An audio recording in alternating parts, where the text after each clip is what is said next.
Hello, I'm Professor Wayne Slough, Associate Professor of Marketing in the School of Business, and I'm privileged to direct VCU's undergraduate sales program, the Academy of Selling. So it's my job to share with you essential content relative to this chapter from your text, Chapter 13, Personal Selling and Sales Promotion.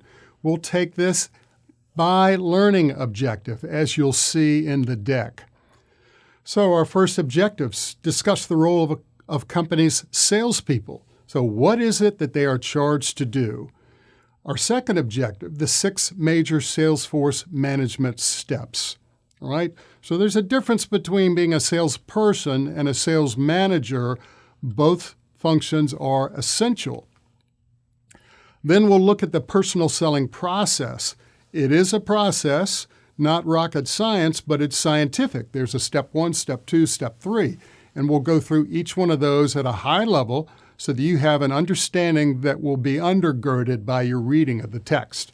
Finally, we'll look at sales promotion campaigns. So listen, personal selling and sales promotion sound a lot alike, but they are completely different marketing communication tools. So that's our task. This first slide illustrates a brand that maybe you're familiar with, Salesforce. It's actually a brand for the most popular customer relationship management package in the world. And whereas it was designed originally for sales forces to make salespeople, sales teams more effective in what they do, this brand has been adopted worldwide across industries for and not-for-profit settings. But the idea is using technology to make salespeople most effective in what they do. All right, the role of companies' salespeople in creating value and building customer relationships. Both of those phrases in red are critical. Salespeople have to always bring value to a conversation.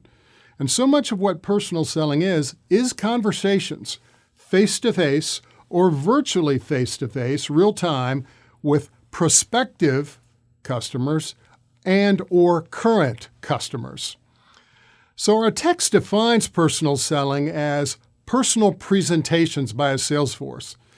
I take a bit of issue with that. I think it's more of a personal conversation, not just a presentation. So I'm making a presentation right now. This is not a conversation. It's a presentation. Salespeople are charged with listening first and conversing second. So at the end of the day, form relationships, make sales, transact business, and continue to service the account to grow the relationship. By definition, a salesperson is someone who does that. They represent the selling company, right, and go into the field, so to speak, out of the office and call on, have conversations with prospective customers through doing these things that you read on your screen. All right, so here we have a picture of a Boeing jet. Let's call it a 747. This jet, along with a fleet of these jets, were sold to, you pick your airline, American, Delta, Southwest. You know what a jet costs? They average a 747 about $450 million a piece. Now, if you're selling a fleet of those, let's say 30, 60, 100 of those to Delta Airlines, you know what? It takes more than a pat on the back, a wink and a nod, and a warm handshake to bring Delta to an agreement to make that purchase. Personal selling is a lot different than what you and I experience when we're at home and someone knocks on our door, or our telephone rings and a telemarketer is calling. This is an altogether different proposition. So the salesperson is the link, the pipeline between the selling company and the buying company. The seller has to represent both parties to one another and is really the coordinating person between the company's marketing department and its sales department. As you've learned marketing principles, you understand that there is nuance. There are subtle differences between those things. So we've spoken a little bit about the personal selling function. We'll do a slightly deeper dive in a few moments. Now let's look at sales management. Sales management has the essential function of creating and rolling out the plan, the execution of the plan of how the corporation is going to sell to its current and prospective customers. An essential piece of that is recruiting, training, and deploying a sales force, the salespeople. But right now, we're going to cover all the sales management functions. Stop and think of a large corporation. It may have multiple levels of sales management, each one reporting up to, for example, the Senior Executive Vice President of Sales. And going back down that organizational hierarchy would be the sales force, the salespeople in the field. But they are hired by this group, sales management. So let's take a look at what they do. You could say this about any management function, not just sales management. Really, the management group is called on to analyze, make a plan, implement the plan, and control, hold accountable for measured results. That's what managers do, certainly in sales management. So here are the major steps, the major responsibilities in Salesforce management. Beginning with designing the plan, the Salesforce strategy and Salesforce structure, going all the way across the screen. I won't read each one of these to you, but it ends up at evaluating salespeople. So each one of those connecting steps, one after the other, really forms the job of sales management. All right, types of Salesforce structures, and then how salespeople can be specialized. What do we mean by structures? How the Salesforce, the sales team, the group of salespeople are going to be deployed. They could be deployed in the field, calling on customers by territories. So for example, I've worked in sales roles in the local area where our team of salespeople was assigned by zip codes or by cities and counties, something of that nature. Salespeople can also be assigned by product category. So salespeople will take on a specialty within a company's product line. You've studied product lines, you know what that means.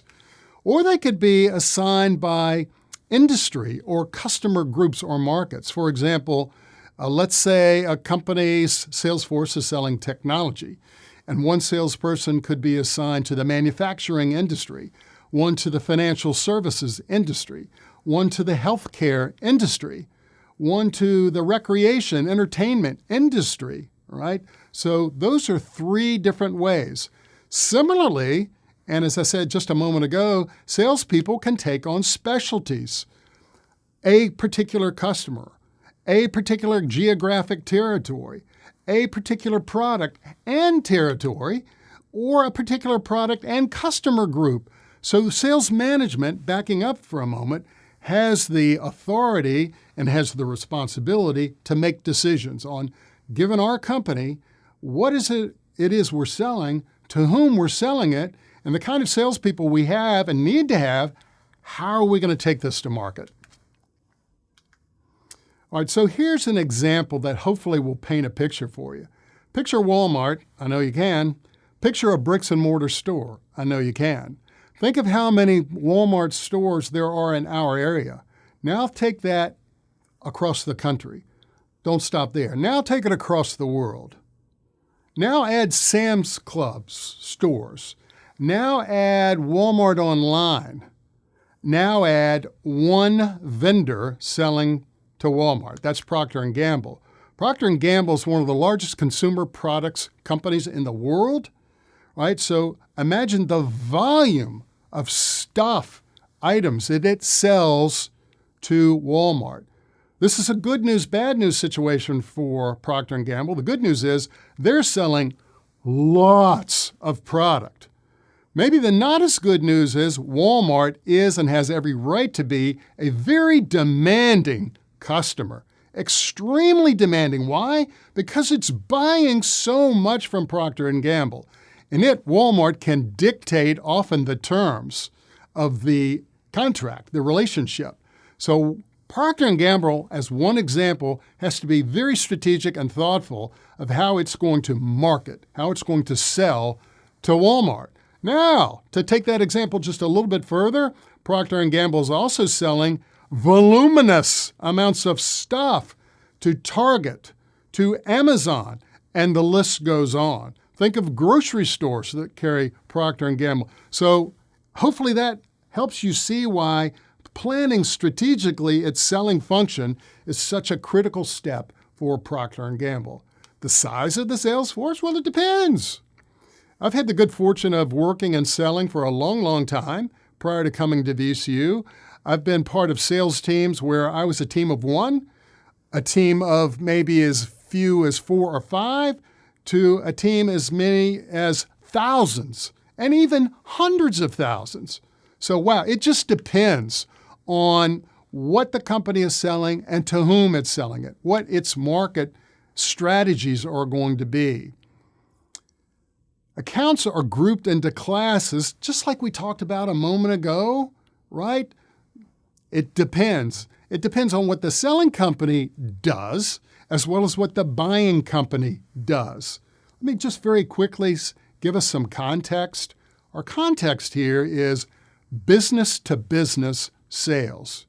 You and I are business to consumers. In other words, we shop for ourselves. Business-to-business sales is a different way of doing things. So both the buyer and the seller will dictate how they come together in so many words. Number of salespeople needed to call on each class or category of accounts is then determined, right? So other considerations, do we have an outside sales force or an inside sales force, or both?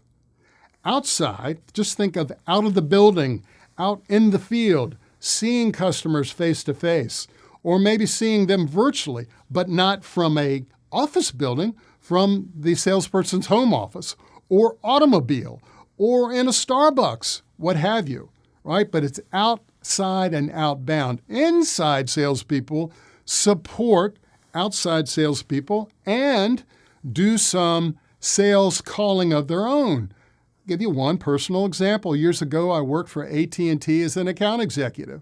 I started off as an inside salesperson, calling all day long. Here's my telephone.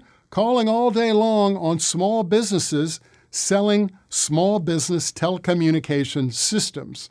I was promoted into an outside sales position where I'm all over the state of Virginia, calling on larger customers, selling larger, more sophisticated telecommunication systems, just as one example.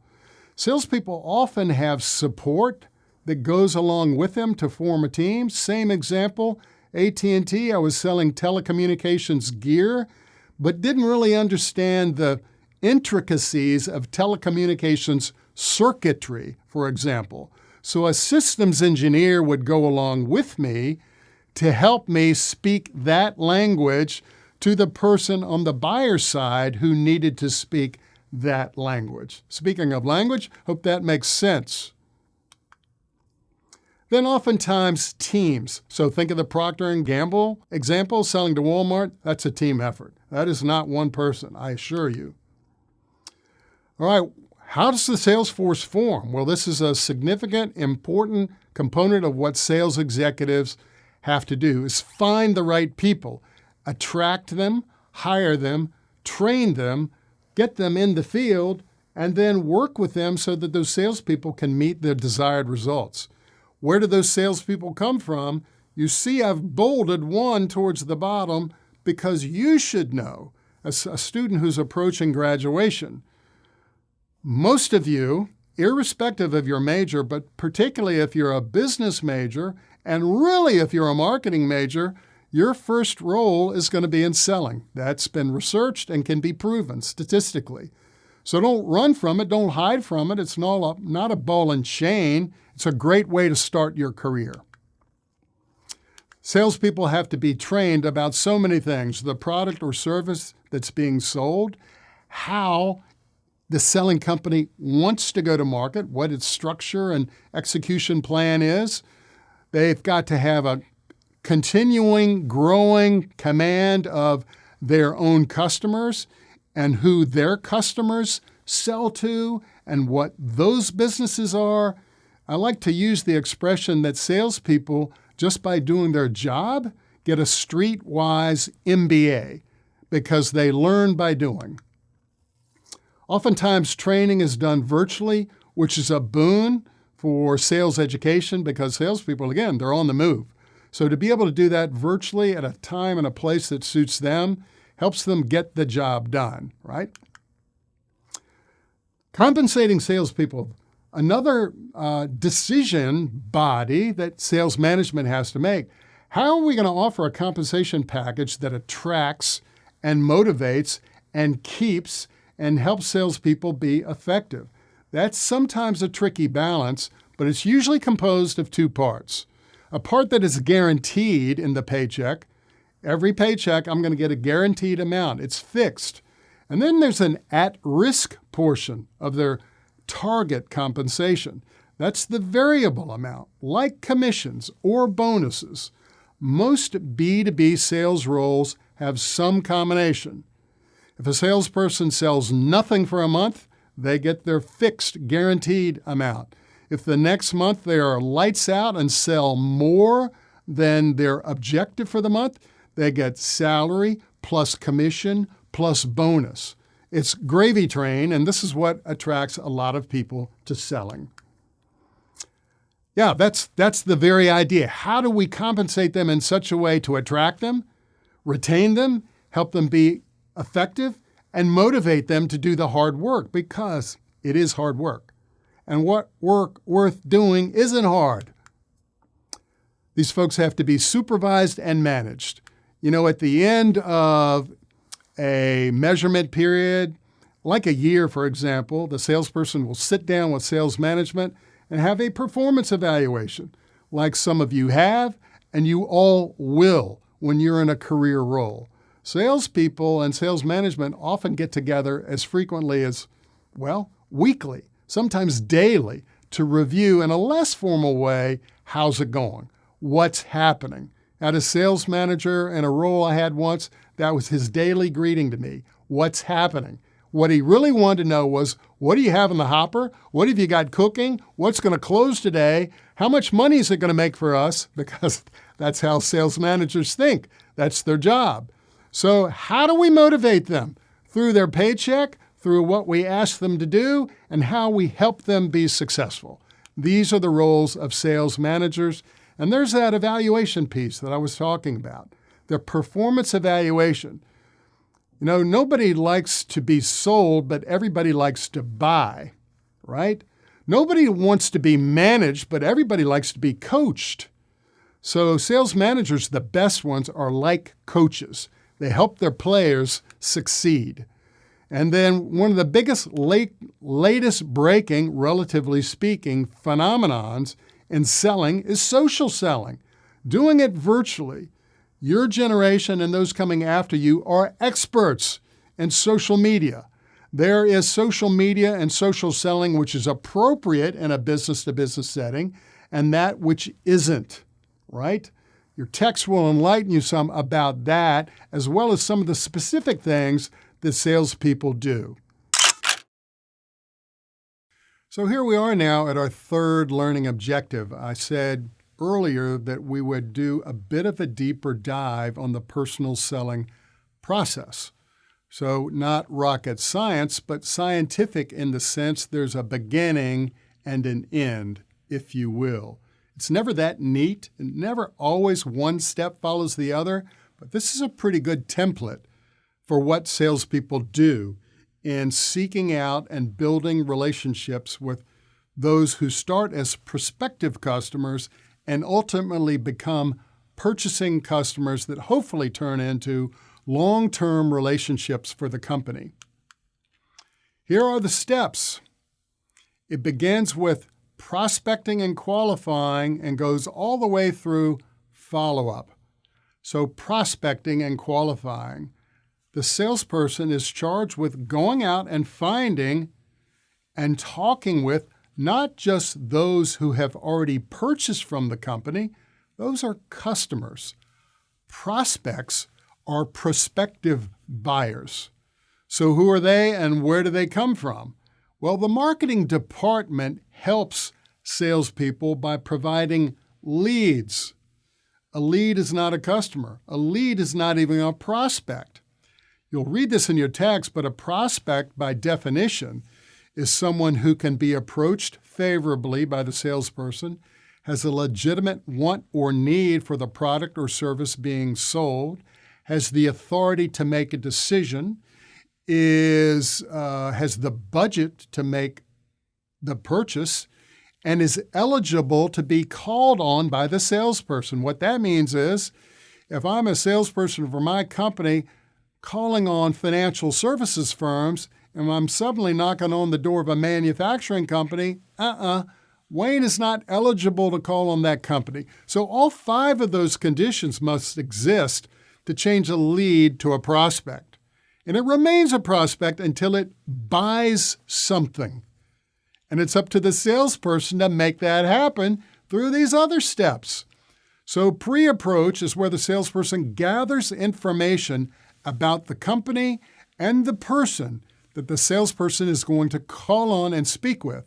That is gained through the internet, that's gained through the customer relationship management system, that's gained through conversations with sales management, that's gained through LinkedIn profiles. Pre-approach, information, knowledge that the salesperson will carry into the conversation. The approach is calling and asking for a meeting, or knocking on a door and asking for a meeting. That one doesn't work so well. Customers like to be asked, to be seen.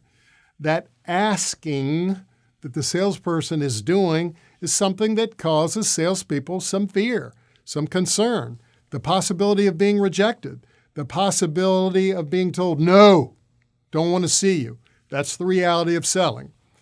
And it's not a personal rejection. It's the customer saying, I'm not sure, or I don't think so now. That's all it is. Presentation and demonstration. That really is the conversation piece. The salesperson goes in and, let's call it a needs assessment, learns about the customer's situation, the customer's goals, not really customer, right? Prospect. Their situation, their goals, their business problems, and they've got them. They've got business problems. If you're in business, you have problems. It's just the nature of business. That's why selling organizations exist, to help buying organizations with their business problems. Guess what? Those business organizations that have problems, guess what they do? They sell products and services to other businesses or consumers that have wants, needs, and or problems. So present, converse with, demonstrate the product or service if that's called for. And that box could take place over several meetings, several conversations. Let's go back to selling 747 jets. That doesn't happen in one meeting. If you're selling a fleet of $450 million per jets, that's not one meeting. That's not one conversation. Prospective customers will object. So it's the salesperson's responsibility to handle those objections. An objection could be something like the prospective customer saying, it's not a good time, or your price is too high, or we think what we're doing now is better than what you're proposing, or we like your competitor's offering. Those are all objections to going ahead with this salesperson at this time. So salespeople have to be very deft, able to handle those conversations in a way that the prospective customer feels good, feels better, says, okay, I understand. Let's keep speaking. That's a significant step in the conversation. Closing, commitment, getting the prospect to agree to purchase. And not just saying, yeah, I'm going to buy, but signing a contract, which is a legal binding document on the buyer's business, affected by the seller's business. It's a coming together. It's closure. It's commitment. It's like this, class. It's like commencement. You're familiar with that term because you're striving towards it. Guess what? When you get to commencement, that means beginning. So closing is commencement. It's where the two commence the transaction and begin the relationship. A relationship requires follow-up and servicing the account, and the salesperson is the leader on that. So that process now has gone through successfully. Meanwhile, the salesperson is starting with prospecting and qualifying all the time with other businesses. So it's a continuous cycle of doing this over and over and over again with many companies, some of whom will buy from the salesperson, more of whom will not. So value selling is really what it's all about. In other words, to the extent that a salesperson does not bring value, additional value to the prospective buyer than what that prospective buyer is currently experiencing, why are they there? There's no reason for them to be there if they're not bringing value in the way of knowledge, understanding, solutions, products that help the company that is considering purchase solve business problems. It's all about creating, offering, and bringing and closing on value. Value is defined in many different ways. We could have a whole video on value. For now, understand that's what that means and get further insight from your text. Concluding thoughts, again, I said this earlier, social media, social selling is the latest, greatest trend. This was kick-started by the pandemic. It was actually had begun prior to that, and we have not seen the end of it.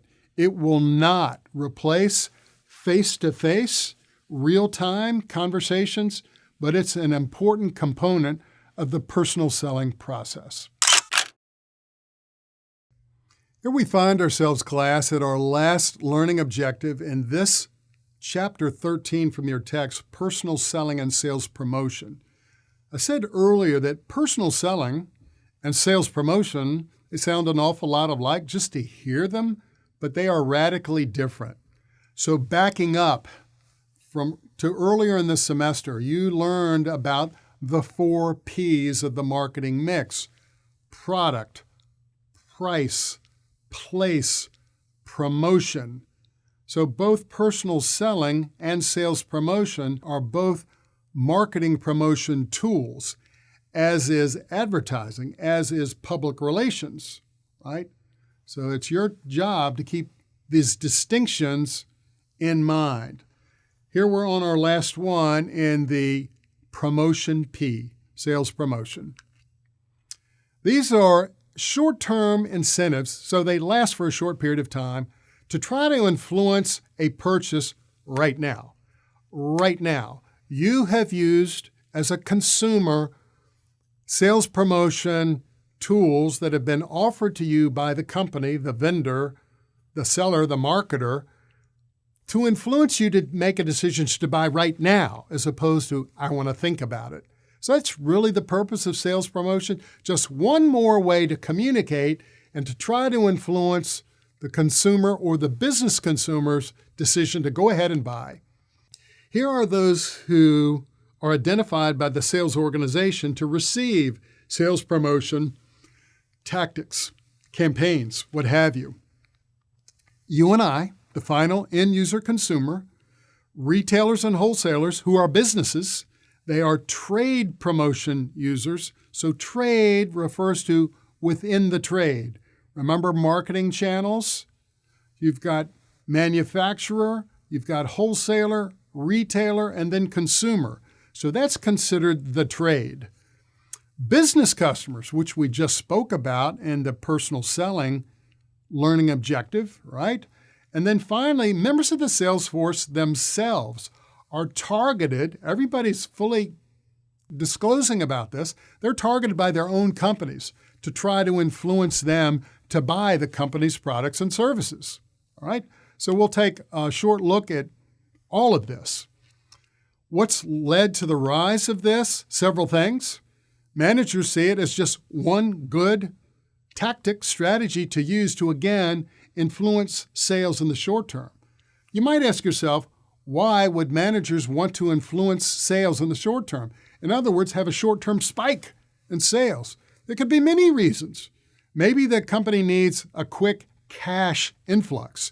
Maybe the product that it's offering through sales promotion is about to be replaced by a more superior product, as two examples.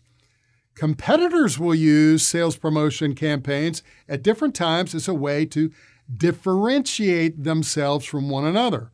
I know you've heard about differentiation and positioning this semester. Advertising efficiency has declined. And am I alone here? Are you over it relative to advertising and all the many ways you see it? Here's a marketing professor saying that now, and I'm over it. Advertising efficiency has declined.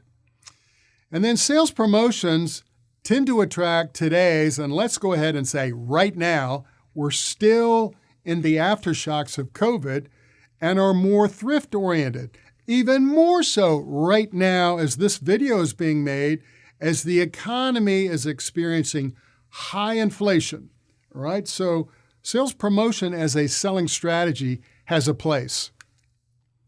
Here are consumer promotion tools. There's 2 slides. I'm going to click through them quickly.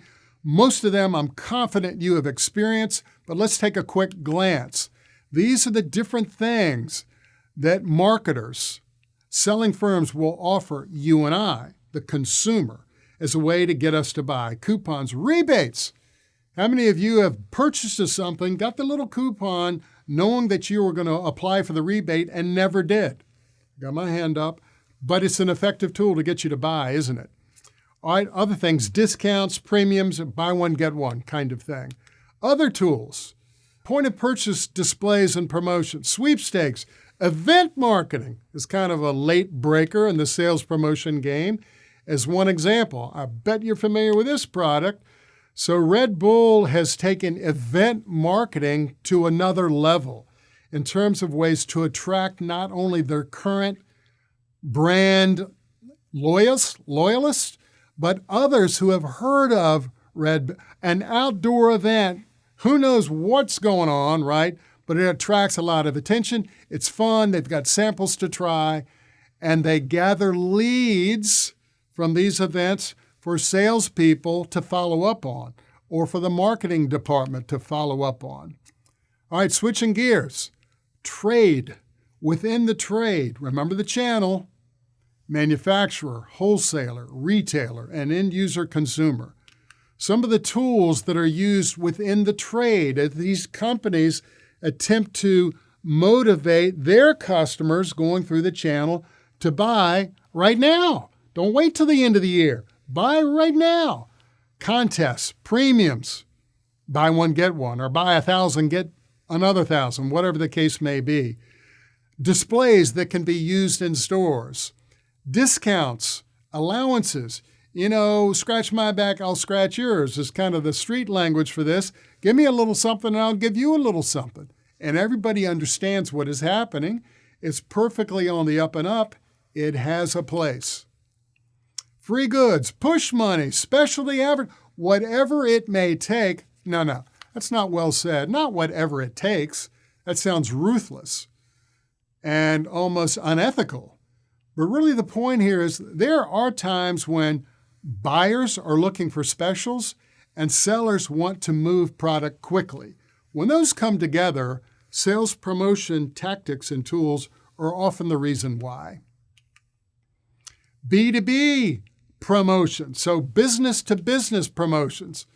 All right, so conventions and trade shows, if you've ever walked in a large exhibition hall and there are hundreds of vendors exhibiting their products, that's a trade show. That's a convention. All right, so I've asked you a question. To whom are these sales contests, which are often offered as a way for B2B promotions, to whom are they being directed? I said, wait for it, it's salespeople. Salespeople often, as I said, are targeted by their own companies with incentives to buy the company's product. If the salesperson buys it, psychologically, they're going to be more enthusiastic about wearing it, carrying it, displaying it, promoting it. And that's some of the psychology there. Developing the program. This goes back to the planning piece. It's like planning the Salesforce structure. This is a campaign, a sales promotion campaign, just like you learned about advertising campaigns. So it's a period of time in which the company is going to roll out this sales promotion campaign. It's got to be planned for. The audiences have to be targeted. The products that are going to be offered or the incentives that are going to be communicated have to be well planned and communicated.